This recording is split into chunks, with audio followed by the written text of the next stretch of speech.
नमस्कार, मी दीपा मंडलिक. कथावेद या चॅनलवर आपले खूप खूप स्वागत आहे. हास्योपनिषद या मालिकेत आजची आपली विनोदी कथा आहे हायवे टू हेवन. ऐकूयात तर मग. दिवस असे की या माझ्या कथासंग्रहातील कथा हायवे टू हेवन. मंडळी, आज मी जी गोष्ट सांगणार आहे ती भविष्यातील म्हणजे फारच पुढच्या काळातील आहे. तर त्या काळात आपल्या भारताने सर्व स्तरावर नेत्रदीपक प्रगती केली होती. तांत्रिक वैज्ञानिक प्रगतीत आपण पुढे होतोच, पण एका क्षेत्रात तर इतर राष्ट्रांना मागे सारत आपण प्रगतीचं शिखरच गाठलं होतं. ते क्षेत्र म्हणजे आपले धार्मिक तत्त्वज्ञान, ज्याची पाळंमुळं आपल्याकडे आधीपासूनच घट्ट रुजली होती. तर त्यात सांगितलेल्या स्वर्ग आणि नरक या संकल्पना या केवळ कल्पना नसून सत्य असल्याचं तेव्हा चक्क सिद्ध झालं होतं. आपल्याला मेल्याशिवाय स्वर्ग नरक दिसत नाही. पर्यायाने पाप पुण्याचा हिशोब मेल्यावरच कळतो, पण त्या काळात तो तात्काळ कळायचा. आजकाल जसे गॅस आणि विजेचे मीटर असतात ना, तसेच त्या काळात पाप पुण्य मोजण्यासाठी मीटर बसवले जात. 18 वर्षांच्या वर जितके माणसे तितके मीटर. हो, तेव्हाही 18 हेच वय व्यक्तीच्या सज्ञान होण्याचं समजलं जाईल. पण नुसते मीटर बसून ते थांबले नव्हते काही, तर त्या व्यक्तींच्या पाप पुण्याचे अपडेट्स प्रत्येक कृत्यानंतर त्याच्या डोळ्यासमोर तरुण जाण्याची सोयही होती. चांगल्या कर्माचे फळ पुण्य. पुण्याचा स्कोर 10 लक्ष झाला की त्या व्यक्तीला स्वर्गात प्रवेश. मग काय, मज्जाच मज्जा. सकाळ संध्याकाळ अमृताचे चषक, अप्सरांचे नृत्य आणि नंदनवनाची सफर करत मजेत हिंडत राहायचं. या उलट वाईट कर्माचे फळ म्हणजे पाप. त्याचा स्कोर मात्र 5 लक्ष झाला की नरकात रवांगी. मग त्याच्या हाल अपेष्टांना काही पारावार नाही.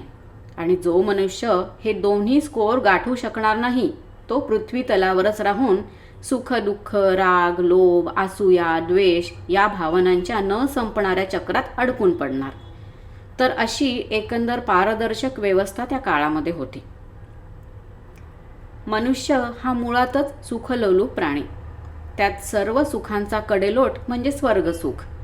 त्यामुळे साहजिकच सगळ्यांचा ओढा स्वर्ग गाठण्याकडे असे. काळ कुठलाही असला तरी माणसाची वृत्ती थोडीच बदलते. तर त्या काळातील व्यावसायिक मनोवृत्तीच्या लोकांनी याचा फायदा घेत भारंभार क्लासेस काढले होते.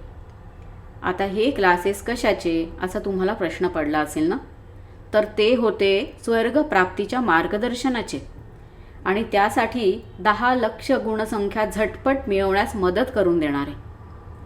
अहो, त्याचं पेव इतकं फुटलं होतं की जिकडे तिकडे देवभूमी अभ्यासिका, सहज साध्य वैकुंठ वाट, हसत खेळत पोचू स्वर्गे अशा नावांच्या पाट्यांचा नुसता सुळसुळाट झाला होता. तर अशा वर वर्णन केलेल्या काळात आटपाट नगर होतं. त्यात आदित्य वैभव नावाचा गृहस्थ राहत असे. हो, त्याचं नाव आदित्य वैभवच होतं, कारण त्या काळात जुन्या नावांची फॅशन पुन्हा नव्याने आली होती. तर तो छोटी मोठी सरकारी कंत्राट घेऊन आपला चरितार्थ चालवित असे. त्यालाही स्वर्गप्राप्तीची अत्यंतिक आस होतीच. त्यात तो यशस्वी कॉन्ट्रॅक्टर, म्हणजे कुठलीही सिच्युएशन हँडल करण्यात एकदम एक्सपर्ट. त्यामुळे तेजीतील व्यवसाय त्याने पुण्याच्या स्कोअरच्या आड अजिबात येऊ दिला नव्हता. 50 वर्षांच्या आयुष्यात त्याने 8 लक्ष इतकी गुणसंख्या मिळवून पुण्याचं पारडं चांगलंच जड ठेवलं होतं. आता उरलेले 2 लक्ष कमावले की झालं, लगेच स्वर्गप्राप्ती. त्यासाठी त्याचे जोरदार प्रयत्न चालू होते आणि त्या कामी मार्गदर्शन करण्यासाठी त्याचा हायवे टू हेवन हा हायफाय क्लास होताच. एक दिवस आदित्य वैभव आपली कामं आटोपून आपल्या स्वयंचलित गाडीने घरी येत होता. आज घडलेली आनंदाची गोष्ट त्याला त्याच्या बायकोला कधीपासून सांगायची होती. त्याने मनगटावरील घड्याळा एवढ्या छोट्या उपकरणात बघितले आणि अलकनंदेचं नाव उच्चारलं. त्याबरोबर तिची छबी तिथे तरळू लागली. हॅलो अलकनंदे, अगं मोठ्या आनंदाची गोष्ट आहे. ते वाहतूक कोंडी रोखण्यासाठी 7 मजली पूल बांधायचे काम ते आपल्याला मिळालं बरे का. वाह, छानच बातमी दिलीत. पण या कामात तुमचा तो प्रतिस्पर्धी सुमंत बाहू त्याच्या प्रस्तावाचं काय झालं हो? मला काही कल्पना नाही, पण सुमंत भाऊ आज आलाच नाही. त्याचा अपघात झाला असं म्हणत होते लोक. हॉस्पिटलमध्ये आहे म्हणे तो. पण ते जाऊ दे ना, आजचा दिवस आपल्यासाठी खूप आनंदाचा आहे. सांग, तुला काय हवं माझ्याकडून? ईश्य, घेता आलं असतं तर पुण्यच मागून घेतलं असतं ना. या ना घरी, मग बोलूयात. सुमंत बाहूचे नाव निघताच आदित्य वैभवच्या चेहऱ्यावरचे हास्य मावळले. त्याला मार्गातून दूर करण्याकरता आदित्य वैभवनेच हा अपघात घडवून आणला होता. हे पापकर्म घडताच डोळ्यासमोर तो संदेश तरळला होता. तोच पुण्याची गुणसंख्या कमी होऊन पापाची वाढल्याचा. ते बघून तो दचकलाही होता. कारण मेसेजची तऱ्हाच अशी होती. म्हणजे काळपट धूसर पार्श्वभूमीवर हा हा हा हा हा हा हा हा हा असं भयकारी हास्य आणि एकदम अवतीर्ण होणारे धष्टपुष्ट काळेक भिन्न 5-7 आसूर जे नरकात दुष्ट कर्म करीत धुमाकूळ घालीत आहेत. झटक्यात मान हलवीत आदित्य वैभवने भीतीचे विचार मनातून काढून टाकले. सिग्नलपाशी गाडी थांबली तसं आजकाल दुरापस्त झालेलं दृश्य त्याला दिसलं. चक्क 2-4 भिकारी त्याच्या खिडकीशी उभे होते. त्यांच्याकडे बघून त्याला अत्यानंदच झाला, कारण तो काळ दानधर्मासाठी कठीणच होता. पुण्य मिळवण्यासाठी दानधर्म करावे म्हटलं तरी ते घेणारे याचक सापडण्यास अगदी मारामार. त्याचं कारणही असंच होतं की दानाचे जेवढे पुण्य दात्यास मिळत तेवढे याचकाच्या खात्यातून कमी होत असे. पुण्याची गुणसंख्या वाढवायची आयतीच संधी समोर दिसताच आदित्य वैभवने खिशातून नोटा काढल्या. पुण्याचा हिशोब करून त्या भिकाऱ्यांमध्ये त्या वाटून टाकल्या. लगेच संगीताचा मंजूळ नाद निनादला आणि पुण्याची गुणसंख्या वाढल्याचा तो संदेश त्याच्या डोळ्यांसमोर तरळला. डोळ्यांना दिसणारं दृष्टीसुख तो भान हरपून पाहू लागला. घट्ट कंचुकी, झुळझुळीत उत्तरीय वस्त्र परिधान केलेल्या मादक अप्सरांचा चमू मोहक पदन्यासासह त्या वाढलेल्या गुणसंख्येबद्दल आनंद व्यक्त करीत होता. ते बघून तो खूपच खुश झाला. पण म्हणावी तशी पुण्याची गुणसंख्या काही वाढली नव्हती. आदित्य वैभव घरी पोहोचला तेव्हा घरातील वातावरण थोडं तंग होतं. त्यांचा एकुलता एक तुंदिल तनू पुत्र रागावला होता. याला काय झालं असं आदित्य वैभवने अलकनंदीला विचारले. तेव्हा त्याचा 17वा वाढदिवस 7 स्टार हॉटेलमध्ये साजरा करायचा यासाठी तो हट्टाला पेटल्याचे कळले. मुलांनी 18व्या वर्षात प्रवेश केल्यावरच त्या काळी पालकांना स्वर्गात प्रवेश मिळे. एकदा पालक स्वर्गात गेले की ते काही हाती लागायचे नाहीत, म्हणून त्यांना शेवटची नाडायसाठी 17व्या वाढदिवसाचे औचित्य मुले साधून घेत. त्यानुसारच तुंदिल तनूचा कार्यक्रम चाललेला होता. पण पोराच्या वाढदिवसातही आदित्य वैभवने मनोमन पुण्याच्या जोडणीचे गणित मांडणे सुरू केले. कंत्राटदाराच्या बेसिक क्वालिफिकेशननुसार एका दगडात 2 पक्षी मारणे ही म्हण खोटी पाडत आपण मुलाचा वाढदिवस 7 स्टारमध्ये साजरा करून एका दगडात किती पक्षी मारू शकतो याची गणना तो मनोमन करू लागला. पक्षी नंबर 1, तारांकित पाहुणचारासाठी हापापलेले अधिकारी, ते खुश म्हणजे व्यवसाय वृद्धीचा खुंटा बळकट. पक्षी नंबर 2, तोंडातून शब्द निघताच बापाने ऐकलं म्हणून मुलगा खुश. पक्षी नंबर 3, मुलगा खुश म्हणून बायको खूप म्हणजे खूपच खुश. पक्षी नंबर 4, स्टार जेवण फुकटात हादळायला मिळेल म्हणून नातेवाईक खुश. आणि त्यावर कडी म्हणजे पक्षी नंबर 5, त्यांनी हादळलेल्या जेवणातून अन्नदानाचे मिळणारे पुण्य. ते साध्य झाले म्हणजे पुण्याच्या गुणसंख्येत निश्चित वृद्धी. ही आकडेमोड मनात घोळवीत तो म्हणाला, तुंदिल तनूचा वाढदिवस धूमधडाक्यात 7 स्टारमध्येच साजरा करायचा. यथावकाश वाढदिवस साजरा झाला. जेवणावर यथेच्छ ताव मारून मंडळी तृप्त होऊन घरी परतली आणि आदित्य वैभव ज्या क्षणाची वाट बघत होता तो क्षण आला. मादक अप्सरांचा चमू पुण्यवृद्धीचा आनंद साजरा करून गेला. सुमंत बाहूचा अपघात घडवल्यामुळे कमी झालेला पुण्याचा स्कोअर आता पूर्वपदावर आला होता. दिवस जात होते. आज आदित्य वैभव हायवे टू हेवन या त्याच्या क्लासमधून खुशीतच बाहेर पडला. घरी येताच त्याने ओरडूनच अलकनंदीला बोलावले आणि सांगायला सुरुवात केली, अगं अलके, आज मोठीच गोष्ट घडली आहे. क्लासमध्ये आमच्या स्पेशल बॅचला चक्क झटपट स्वर्ग प्राप्तीचा गुपित मार्ग सांगितलाय आणि त्यानुसार स्वर्ग गाठण्याचा विचारही करतोय मी. वा, तुम्ही एकटेच कसे जाल? मीही येणार तुमच्याबरोबर. पण तो गुपित मार्ग कोणता ते तर सांगा आधी. काशी म्हणजे? मी नाही समजले बाई. अगं बनारस. बनारस म्हणजेच काशी. तिथे विश्वेश्वराचं पुरातन मंदिर आहे बघ. तिथे पुण्यप्राप्तीची संधी देणारे अनेक नेक मार्ग आहेत. गरजू लोकांचा तिथे मेळाच असतो. तक न करता त्यांना दान देऊन पुण्यवृद्धी करता येते. आणि तिथे योगी, सत्पुरुष, वैरागी एकटे दुकटे नाही तर गटागटाने उपलब्ध असतात. त्यामुळे सेवा करून पुण्य कमवण्यासाठी रांगा लावायला नको. आणि राहिला प्रश्न पापांचा, तर त्यासाठी तिथे पवित्र गंगा मैया आहेच. एक डुबकी मारली की सर्व गुन्हे माफ नि सर्व पापे साफ. मग लगेच मोक्षाची तयारी. हे ऐकून ती अगदी हरखूनच गेली. दोघेही स्वर्गात जायला उतावीळ झाले होते.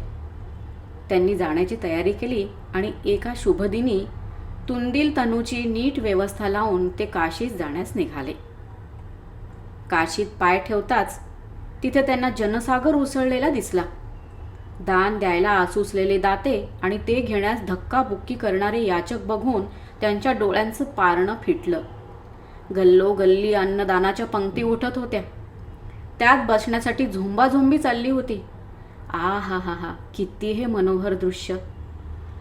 कोणाला कशाचे सोयर सुतक नव्हते. जो तो पुण्याची पोतडी भरण्यात मग्न. हे दृश्य बघून आदित्य वैभव आणि अलकनंदा अगदी सुखावून गेले. तसेच पुढे ते गंगेला जायला निघाले. गर्दी वाढत होती. गंगा किती लांब आहे याचा काहीच अंदाज लागत नव्हता. शेवटी गंगा किती दूर आहे हा प्रश्न त्याने बाजूच्या माणसाला विचारला.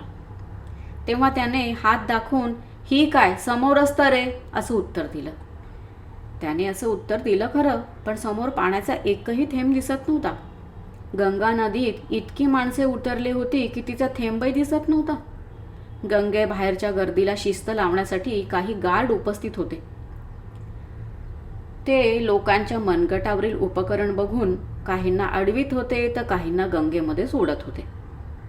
4-5 तासांनी मुंगीच्या पावलांनी शेवटी एकदाचे ते गार्डपर्यंत पोहोचले. तेव्हा त्यांना समजले की गंगेत डुबकी मारण्यासाठी या लोकांनी 4 वर्षांपूर्वीच आरक्षण केले होते. आणि आता लगेच जरी आदित्य वैभव आणि अलकनंदाने नाव नोंदवले तरी गंगा डुबकीसाठी त्यांना 5 वर्ष वाट पाहावी लागणार होती. हे सगळं ऐकून अलकनंदा खट्टूच झाली. पण आदित्य वैभव कंत्राटदार असल्यानं त्याला काही फरकच पडला नाही. सामान्यांसाठी असलेल्या नियमांचा त्याच्याशी काही संबंधच नव्हता. त्याने लगेच तिथल्या मोठ्या साहेबांचा मानपान करून गंगा स्नानाची चोख व्यवस्था करून घेतली. तेही त्या गर्दीत नव्हे, तर तिथून दूर शांत सुंदर गंगेच्या पात्रात. तिथल्याच एका पंडिताने 4 दिवसांनंतरचा एक विलक्षण शुभमुहूर्त गंगा डुबकीसाठी त्यांना काढूनही दिला. पुढचे 3 दिवस ते काशीत पुष्कळ हिंडले. गरजूंना दान दिले, साधू संतांची सेवा केली. रात्री अत्यंत उकाड्यात उघड्यावर झोपलेल्या माणसांच्या अंगावर त्यांनी बळेबळेच गरम पांघरुणेही पांघरली. अशा प्रकारे काशी नगरीत त्यांनी पुण्याची पुरेपूर वसुली करून घेतली. आता उद्या फक्त गंगा डुबकीसह पाप नील झालं की स्वर्ग. आणि त्यापूर्वी त्यांना एक काम करायचं होतं. ते म्हणजे हायवे टू हेवनच्या काशी येथील शाखेत जायचे आणि स्वर्गातील डूज अँड डोंट्स समजावून घ्यायचे. पत्ता काढत दोघंही तिथे पोचले. तिथल्या एका अनुभवी शिक्षकांनी त्यांचा ताबा घेतला. तो त्यांना स्वर्गाबद्दल विशेष माहिती सांगू लागला. स्वर्गात इथल्यासारखा कोलाहल गोंगाट नसेल, तर तिथे तुम्हाला सतत वाजणारं सुमधुर स्वर्गीय संगीत ऐकायला मिळेल. हे ऐकून आदित्य वैभव दचकलाच. त्याचा मुलगा टीनएजर झाल्यापासनं त्याने संगीताचा धसकाच घेतला होता. अगम्य भाषेतील आरोळ्या किंकाळ्या ठोकणारे गायक व त्याहीपेक्षा त्यातला कर्कश ऑर्केस्ट्रा याने तो चांगलाच जेरीस आला होता. तिन्ही त्रिकाळ त्यांच्या घरामध्ये हा धिंगाणा चालू असे. बरं तो बंद कर असे नुसते म्हणायचा अवकाश की मुलगा त्यापेक्षा दुप्पट धिंगाणा घालत असे. कापसाचे बोळे कानात घातले तरी अंतरंगाचा ठाव घेत काळजाचा ठोका चुकवणारं ते संगीत. स्वर्गातही त्यापासून सुटकेचा काही चान्स नाही या भीतीने सावध होत आदित्य वैभवने विचारले, पण गुरुजी, ते संगीत आपल्याला नाही आवडलं तर बदलता किंवा बंद करता येत नाही का? यावर गुरुजींनी हसून नकारार्थी मान हलवली. म्हणजे त्या संगीताने डोकं उठलं तरी ते सतत कानावर आदळतच राहणार म्हणायचं. फारच कठीण आहे, पण हरकत नाही. तिथे खाण्यापिण्याची तरी नक्की रेलचेल असेल. 40 ओलांटाच अलकनंदेने त्याच्या तब्येतीच्या काळजीने त्याला कच्चे, अर्धकच्चे आणि उकडलेले अन्नच खायला भाग पाडले होते. त्यामुळे त्याने गुरुजींना प्रश्न केलाच. बरं, पण तिथे खाण्यापिण्याची चांगली चंगळ असेल ना गुरुजी? नाही, तिथे खाण्यापिण्याची चंगळ अजिबात नसते. आपण क्षुधा आणि तृष्णेशी फारकत घेतलेली असते ना, मग खाण्यापिण्याचा प्रश्न येतो कुठे? या उत्तराने समाधान होण्याऐवजी एक भलं मोठं प्रश्नचिन्ह त्याच्या मनात ठसठसत राहिलं. कमाले, खायचं प्यायचं काहीच नाही म्हणजे जिव्हा तृप्तीचं महत्त्वाचं सुखच नाही, मग हे कुठलं स्वर्ग सुख जिथे रोज फक्त तुमच्या कोट्यातील अमृत एक वेळ मिळेल? हे ऐकून तर तो उद्विग्नच झाला. इतका वेळ गप्प बसलेल्या अलकनंदेने अस्वस्थ होत विचारलं, खायचं प्यायचं काहीच नाही मग वेळ कसा घालवायचा? म्हणजे दिवसभर करायचं तरी काय माणसानं? काहीही नाही. म्हणजे तिथे तुम्हाला कुठलंच कर्म करण्याची परवानगी नाही. तिथे फक्त तुम्ही केलेल्या चांगल्या कर्माचे फळे चाखत बसावं लागेल. गुरुजींच्या या उत्तराने आदित्य वैभव चांगलाच अस्वस्थ झाला. 10-12 तास सतत कामात असण्याची त्याला सवय. आताही कामधंदा सोडून काशीत हिंडताना त्याला चुकल्यासारखं वाटत होतं. एक वेळ फळाची अपेक्षा न धरता कर्म करणे शक्य आहे, पण कर्मच करायला मिळणार नाही म्हणजे अगदीच वाईट विचार. त्याने चुकचुकत डोकं हलवलं आणि मनातले हे विचार बाजूला सारून उमेदीने विचारले, गुरुजी, तिथे इंद्राच्या दरबारात अप्सरांच्या नृत्यांचे वगैरे कार्यक्रम होत असतात ना, ते तरी आम्ही बघू शकू ना? हां, म्हणजे ते बघण्याचा नैतिक अधिकार तुम्हाला आहे, पण माझं ऐकाल तर त्या इंद्राच्या आणि त्याच्या दरबाराच्या भानगडीत अजिबात पडू नका. का? त्याचं असं आहे, तिथे तुमच्याकडून थोडी जरी आगळीक घडली तर उगाच शापाबिपाची भानगड उद्भवेल. एकदा शाप मिळाला की मग उशापासाठी ह्याचे त्याचे पाय धरावे लागतील. लक्षात ठेवा, करा चूक फेका पैसे, मोडा कायदे चारा पैसे. तिथल्या चुका निस्तरण्यास इथल्यासारखं पैसा हे सोपं उत्तर नाही. चुका केल्यास माफी नाही. अत्यंत वाईट हालाकीचं जीवन जगण्याची पाळी येईल तुमच्यावर, ते सुद्धा अनिश्चित काळासाठी. गुरुजींनी सविस्तर उत्तर दिलं.